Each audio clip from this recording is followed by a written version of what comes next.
Okay, let's unpack this. Welcome to the deep dive, where we take these really complex maps of human experience, spiritual, intellectual, whatever they may be, and we break them down until the structure and the core insights become hopefully crystal clear. And today, we are charting a truly extraordinary spiritual landscape. Mm. I mean, our source material gives us this incredibly intensive map of the soul's pathway.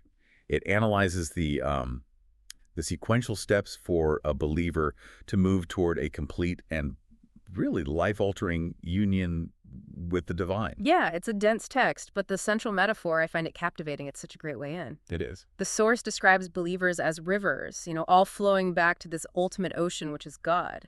And the spiritual quality, the depth of their life, it's measured by their speed and their trajectory toward that union. Exactly. It's not if they're moving, it's how they're moving. Right.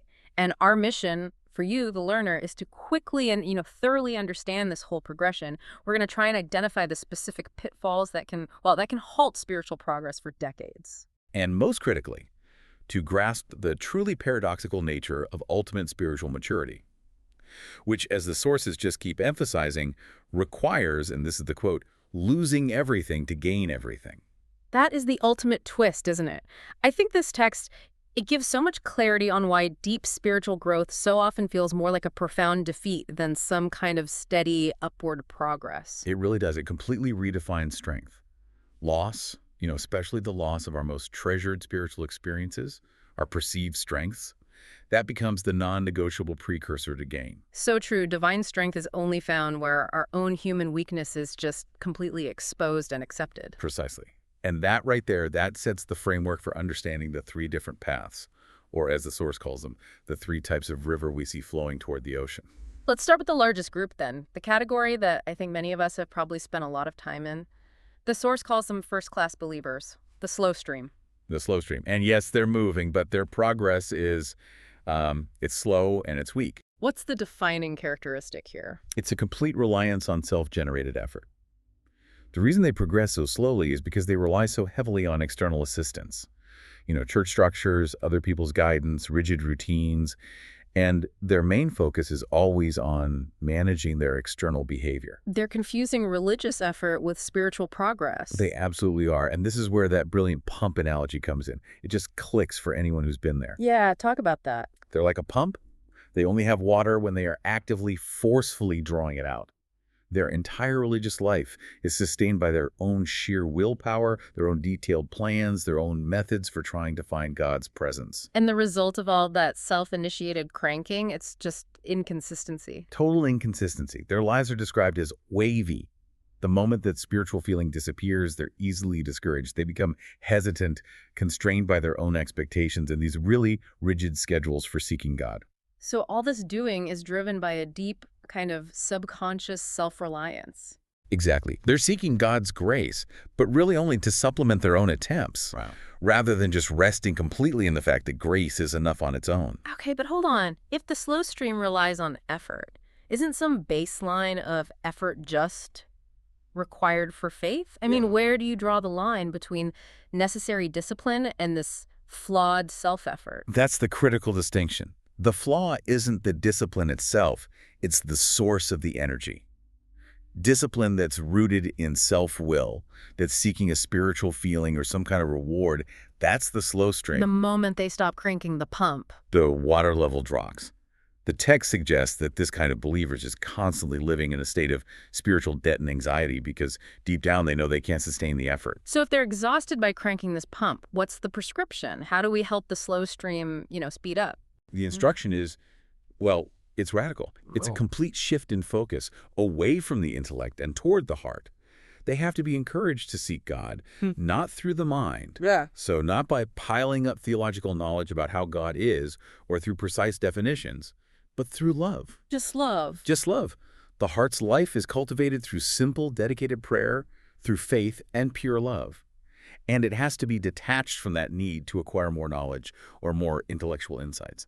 The sources are so clear on this, right? They point to the idea that love is the very essence of God, and they stress this need for an organic inflow of that love. Right? They need that divine love to be poured into the heart, replacing the need for that exhausting, self-initiated bump. It's a move from mechanical action to organic inflow, realizing that true knowledge of God comes through participating in his life, not just analyzing his attributes. And that shift from mechanical to organic, that's what provides the fuel for the next class, right? The Great River. That's the key.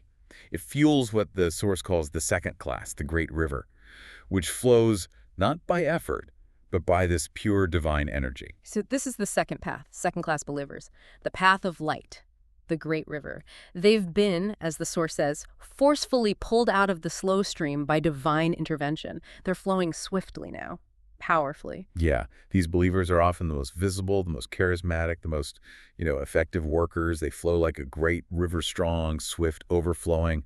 They've made that transition from self-effort to being energized and motivated by this fervent, palpable love. The Holy Spirit is obviously present, and they become these, quote, beautiful workers in the external world. And they seem to receive this incredible influx of spiritual capital.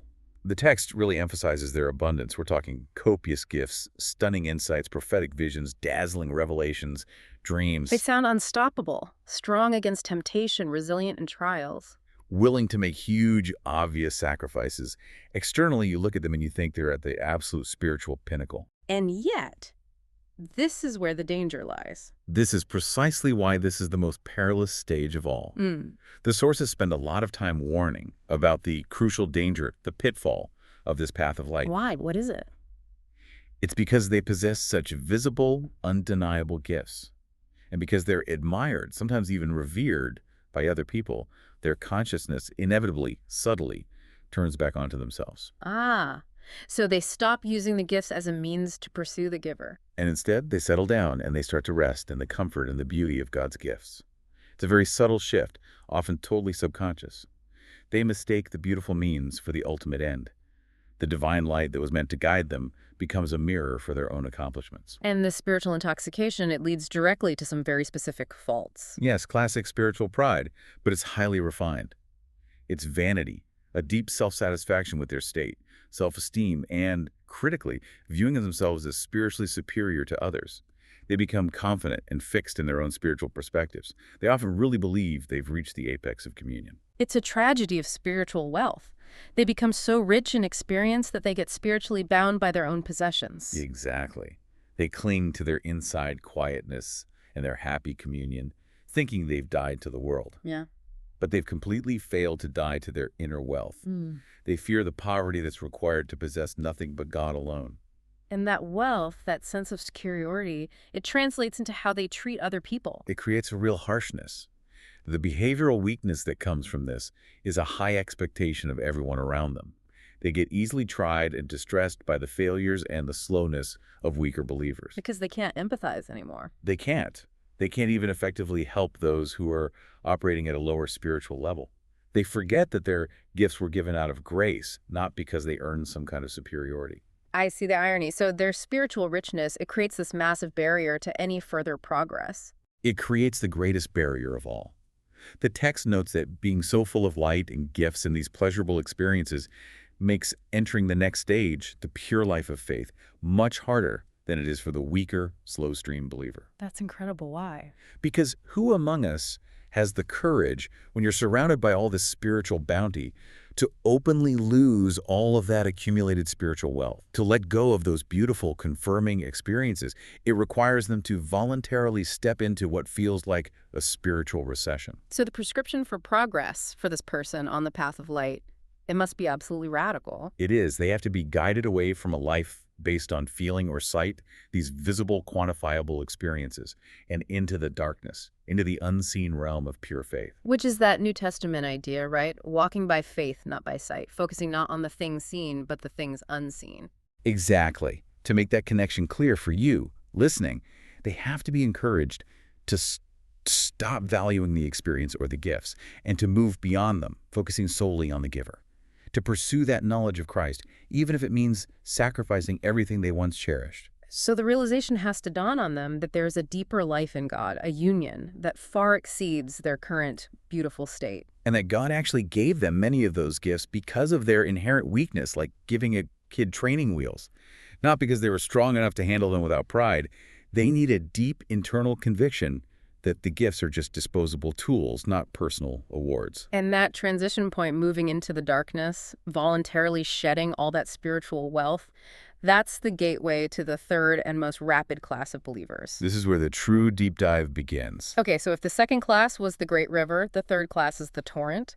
The source says this flow is so rapid, so forceful, that it doesn't stop until it's completely lost and absorbed into the ocean, to God. This is the path for the courageous few. The ones who dare to discard their rich spiritual experiences and run toward a pure knowledge of God, even if that knowledge has to come through pain. And this journey is characterized by four intense layers of stripping and refinement. And the most common mistake for you to avoid here is thinking layer one is the final state. It is not. It's merely the starting gun for the most intense spiritual warfare, which is waged primarily against the unseen, subtle self. So let's dive into layer one, the initial heat and hidden flaws. This experience, it sounds like the best version of the path of light, just dialed up to 11. Oh, it's absolutely intoxicating. The believer is filled with this intense, consuming love and passion. Joy surpasses all earthly pleasures. Prayers unceasing, fervent. It just flows effortlessly. They want to be alone with God all the time. All the time. Their sensitivity to sin is so acute that even a sharp word or negative glance can feel like a condemnation. Their spiritual senses feel guarded, and they truly believe, they are utterly detached from the world and fully sanctified. So they think they're at the spiritual peak. They're content just to enjoy and share the goodness they've received.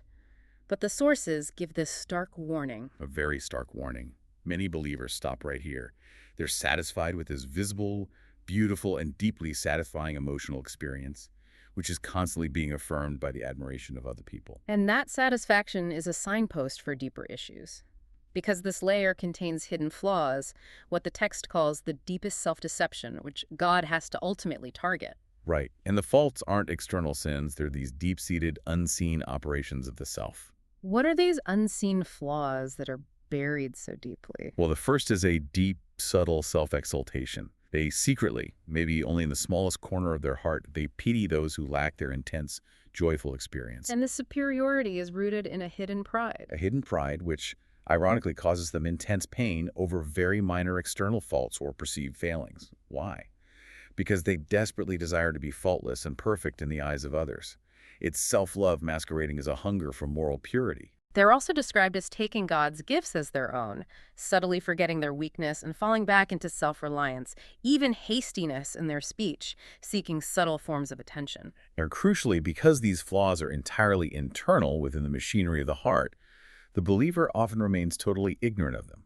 They might even appear more humble than others because they've become an expert at hiding their inner deficiencies through this beautiful performance of their outer spiritual life.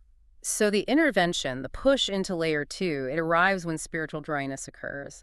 The emotion, the light, that overwhelming feeling of God's presence, it just disappears. How does the layer one believer react to this terrifying loss? They panic. They're greatly discouraged, thinking they must have committed some great sin and lost God entirely. Their immediate response is to try and regain that joy, that felt presence, through intense, often frantic efforts, long fasts, longer prayers, extreme solitude. They're seeking their own satisfaction, the emotional pleasure, and confusing that spiritual feeling with the actual presence of God. And the source notes this is the last and most hidden form of selfishness, seeking the joy instead of seeking the giver of the joy. This panic also leads directly to misplaced priorities. The sources note they start prioritizing these extremely long prayer sessions over their immediate practical duties. Like caring for family, doing their job, or just being present for people. They become prone to judging others, thinking that making other people happy or thinking about a neighbor's needs is just a wasteful distraction from their real spiritual work. So they engage in this self-initiated activity disguised as duty, but it's really just private, self-driven work. It's not the appointed will of God. And this is where the trial begins. The trial is the acute pain of long prayer when the feeling is gone. They are instructed to stand firm and not reduce the time they spend waiting on God, even when it feels empty and desolate. It's the first crucial lesson in fidelity. It is. They have to learn loyalty without the outward sign of God's pleasure, and service without working for a reward. They're being forced to shift from seeking pleasure in God to seeking God alone, even if the experience itself is painful. It sounds like a forced maturation process where God replaces that spiritual sugar rush with the quiet commitment of adulthood. Precisely. The transition to layer 2 requires them to realize that despite all the outward calm and all their effort and experiences, they still lack true peace. They haven't completely lost the self yet. The torrent has to reach the sea god for rest. This internal restlessness, coupled with a genuine desire to be wholly led by God, is what pushes them into the next, much harder and much darker stage. Layer 2, confronting self-focus and the dry period. This is where the forced spiritual intervention really begins. It does. The onset involves a long or sometimes short period of profound spiritual dryness or silence. That deep, settled inner quietness they thought they had secured permanently is suddenly gone. God actively withdraws the memory and the experience of past joys and insights. Which throws the believer into emotional chaos and confusion because they can no longer maintain their spiritual high through willpower. They thought they had secured their state through dedication, but God's action is the key here. He's withdrawing these experiences to prevent stagnation and move them forward. What's the mechanism behind this painful withdrawal? The mechanism is the destruction of spiritual acquisition. The struggle they enter is intense, but it's ultimately futile. They try desperately to recover that peace through increased dedication, solitude, intensified efforts. They redouble their commitment to religious activity. Exactly. But the intensified effort proves fruitless because the core fault, the spiritual greed and the self-initiated effort to acquire things for the self, it can't be remedied by their own strength. They're trying to fix a problem caused by self-effort with more self-effort. And they realize it's impossible. They can't fix themselves. This brings us to dealing with self-focus. Why does God hide himself? Why this apparent abandonment? God hides himself to draw the believer away from the self and toward him.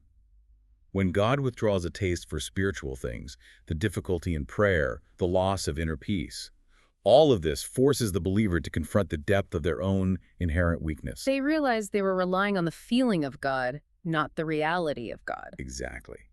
The text suggests that those who haven't experienced this loving, corrective withdrawal can't fully know their own utter feebleness and incapacity. So the withdrawal isn't a punishment. It's a necessary, painful mechanism for destroying self-dependence. They learn to accept their spiritual emptiness and realize they're truly not strong on their own. And that acceptance leads to the ultimate surrender. They eventually stop struggling with their own efforts, which leads to this profound internal realization. They learn to obey God based on principle, because he is God, not based on some pleasurable feeling or spiritual reward. They gain a cripplingly sharp sense of their own sin and weakness. And they genuinely desire now to be reduced to dust. They become willing to humble themselves before anyone they might have offended, regardless of what it costs their self-esteem. It seems like their spiritual life becomes entirely counterintuitive during this layer. It does. Look at the progression of joy in layer 2. As they progress, spiritual joys become shorter, fainter, and significantly rarer. The periods of dryness and trial lengthen until that persistent desire to acquire things for oneself is completely annihilated. They learn that struggling to keep God present is an obstacle in itself. They have to allow God to come and go freely, knowing that the experience is secondary to the relationship. And this realization that they must be reduced to dust brings us to the third and most intense stage, the destruction of the self, which prepares them for the resurrected life in layer 4. Right. Layer 3 is truly the spiritual crucible. It's the phase of death. It's often referred to as the loss or burial phase, echoing that idea of dying with Christ so that we may be raised with him. This is what sets the stage for the resurrection life of the fourth layer. Layer 3, loss and burial, the stripping. The essential theme here is that the believer must be stripped of everything by God so that they can gain everything in God. And we have to emphasize, this stripping is not some self-inflicted asceticism or extreme fasting. The sources strongly warn against the error of self-stripping. So when believers try to start this process themselves, it's still rooted in self-effort. Right, which makes it ineffective, and it actually hinders God's ultimate work. They have to cooperate by consenting, yes, but they must allow God to execute the process. They have to trust him to replace what is taken with his own pure presence. The goal is a profound poverty that leads to infinite riches. The stripping process focuses on three critical things that the believer, sometimes unknowingly, clings to. What's the first thing God removes? First is the stripping of ornaments, decorations. These are all the perceptible graces, the delightful experiences of love, all the beautiful confirming feelings. That sounds agonizing. It is agonizing because they're losing the spiritual equivalent of their jewelry, things they deeply cherished. But the pain serves a purpose. It allows the believer to recognize how they had misused these gifts for self-satisfaction and how their own corruption had built a scaffold of pride around them. God removes the gifts because we tend to use them to deepen our own self-love. Exactly. The believer eventually consents to this loss because they realize it's profitable for true, uncorrupted growth. Okay, the second step is the stripping of garments, spiritual clothing. This is a much harder loss, isn't it? It's much harder because it's the removal of their former ability to work freely and easily, their visible spiritual success, that freedom and feeling. The believer resists this loss the most, often sincerely fearing it will dishonor God's name as their visible spiritual abilities just seem to vanish. They're crying out, Lord, this makes me look bad. It makes you look bad. Right. But the sources say this loss is essential to prevent them from seeing themselves and to force a true self-distrust. When they struggle, they're clinging to their spiritual reputation. Those clothes prevent them from seeing their true, destitute state. So they're viewed with contempt by the world, maybe even by other believers still stuck in layer 1 or 2. Which only increases their self-distrust and humiliation. They lose that exterior beauty, but they haven't yet lost their interior ability to rely on the memory of past strength. Which leads to the final, deepest loss, the stripping of beauty, natural virtues. This seems radical, losing the ability to be good by your own effort. It is the most radical. They lose the ability to practice virtues, even basic human endurance or patience, by their own strength. Their external senses lose obedience and seem to revolt. They can no longer restrain them as they once did through willpower. Do they feel lazy, forgetful, easily annoyed, spiritually inept? Exactly. The believer feels continually defiled, unable to do anything by their own strength because their very ability to exert moral willpower has been stripped away. And this leads to profound psychological agony. It does. Because their conscience has been so sharpened and purified from internal sin back in layer 2, minor defects and natural human failings now appear as major, even catastrophic, sins. So they feel like they've committed terrible sins. When in reality, their faculties, their perception, memory, and senses are simply masterless and chaotic. They're not committing grave sin. They are simply realizing that their moral and psychological self is utterly incapable of sustaining goodness without constant, conscious, divine intervention. It's the ultimate feeling of complete, unavoidable brokenness. And this is the climax. The believer reaches the point where they truly hate their self, that cunning, acquiring, self-sustaining self, and all the knowledge and light that fail to create a true, genuine self-hatred. They're reduced to weakness upon weakness. And they realize they're living not by what they have, no spiritual capital, no joy, no visible virtues, but by what they lack, because all their true possessions are now utterly secured in God. This complete, transparent dependence is now their greatest strength. And then comes the final step of faith, which sounds terrifying even just to talk about. They face the loss of memory, understanding, will, and even the palpable feeling of God's presence. This is the deepest abyss. They are encouraged to remain faithful and endure the spiritual nothingness. It's described as passing through the deep abyss where the waves and billows pass over them completely.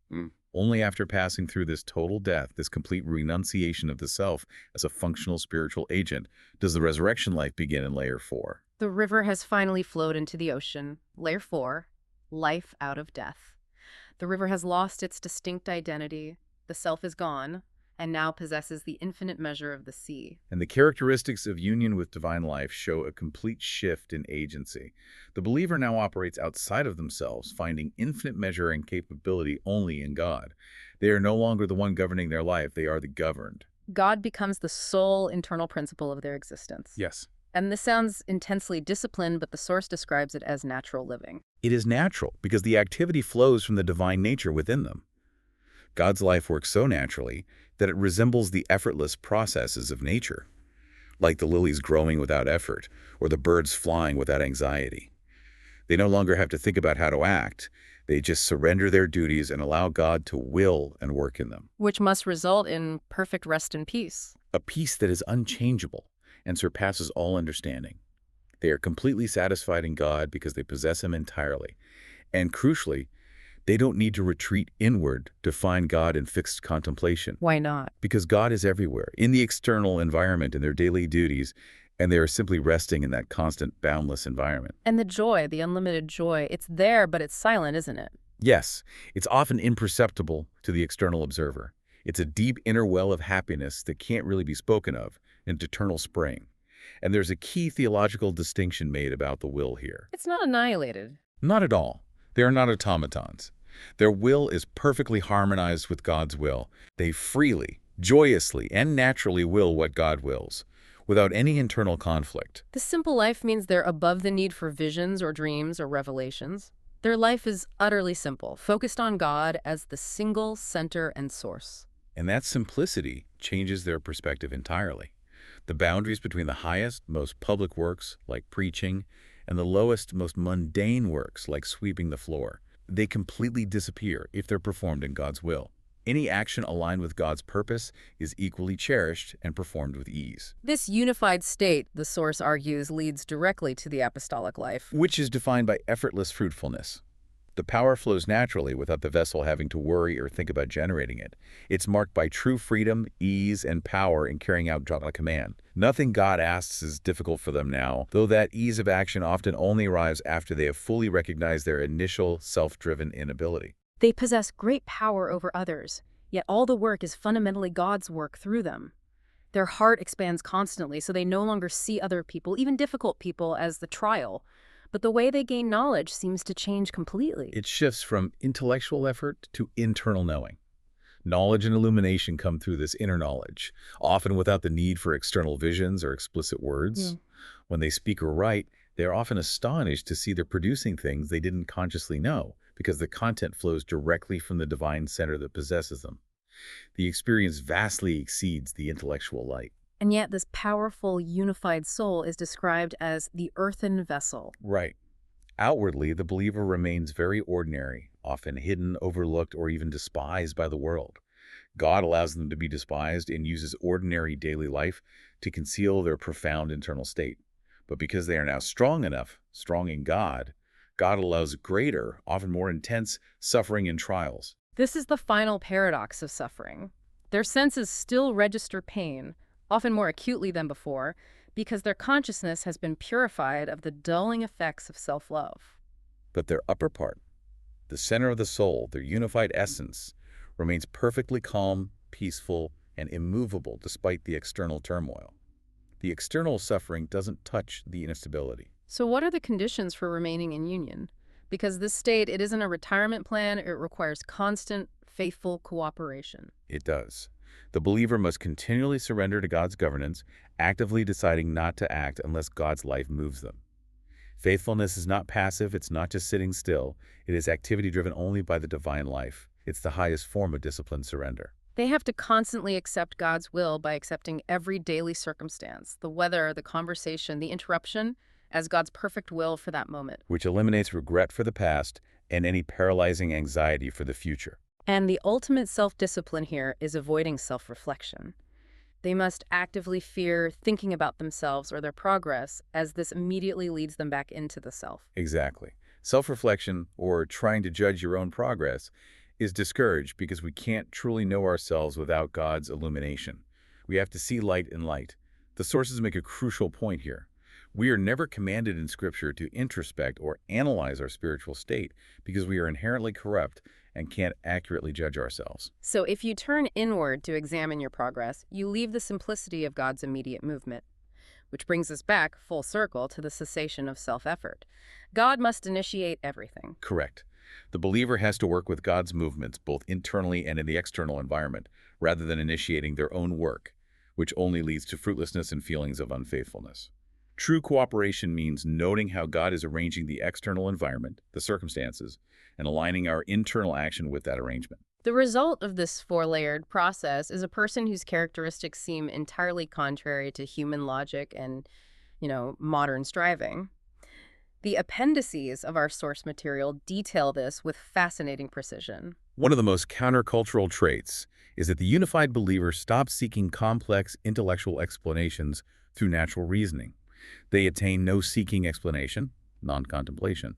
Their peace isn't rooted in solving the puzzles of life. This is a highly abstract idea, but I think it has profound practical resonance for you, listening, living in this age of anxiety and information overload.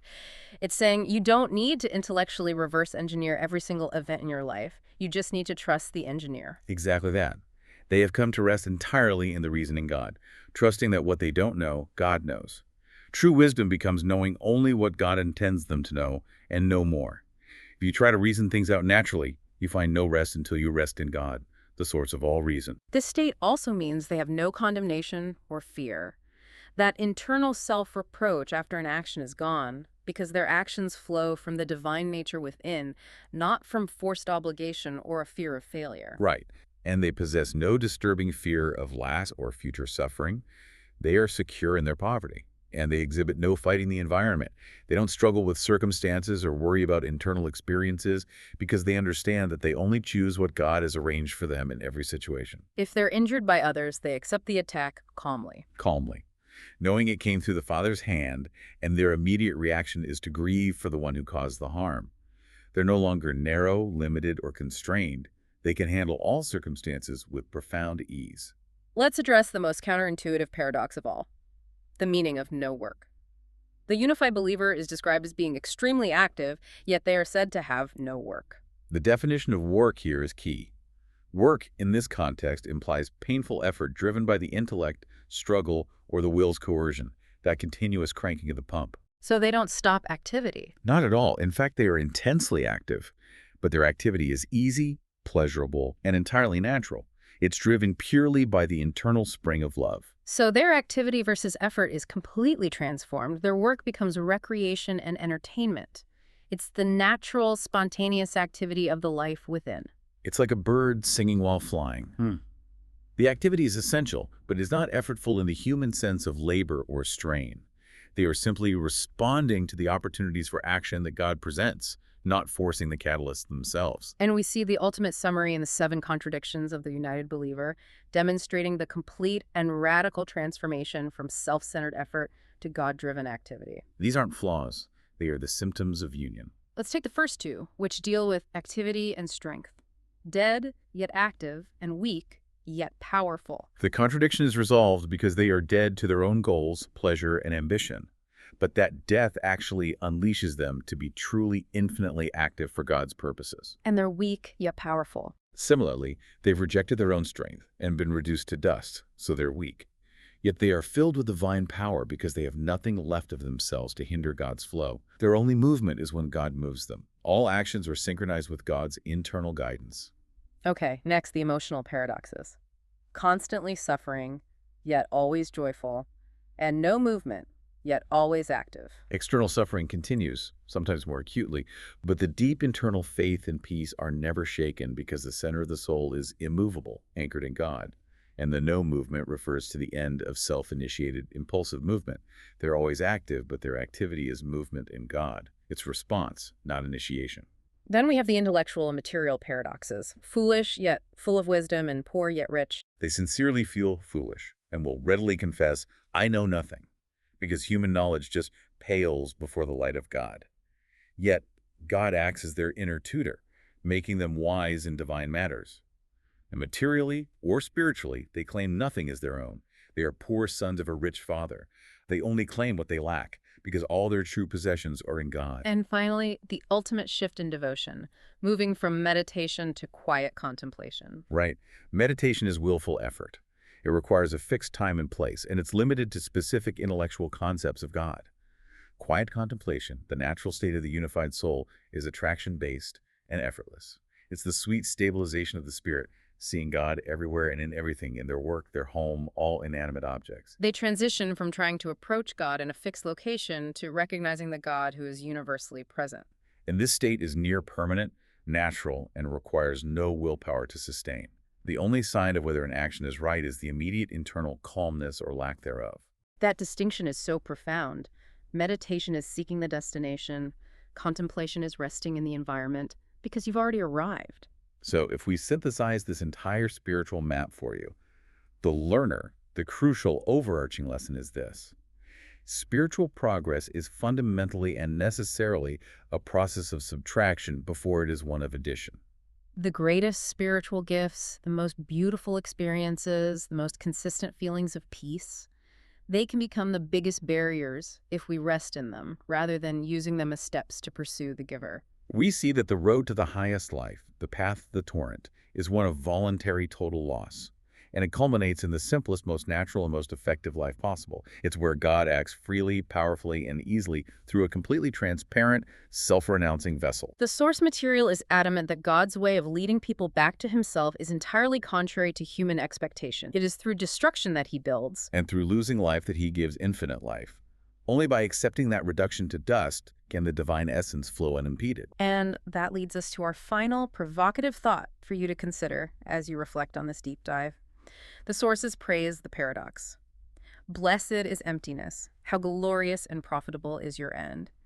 So if true growth means being stripped of everything that made you feel spiritually strong and capable, those beautiful spiritual decorations, or that consistent inner joy, what is the single greatest spiritual experience, gift, or possession in your life right now that you would be most afraid to lose? Because the path to the ocean demands that you be willing to surrender even that. Thank you for diving deep with us today. We'll see you next time on The Deep Dive.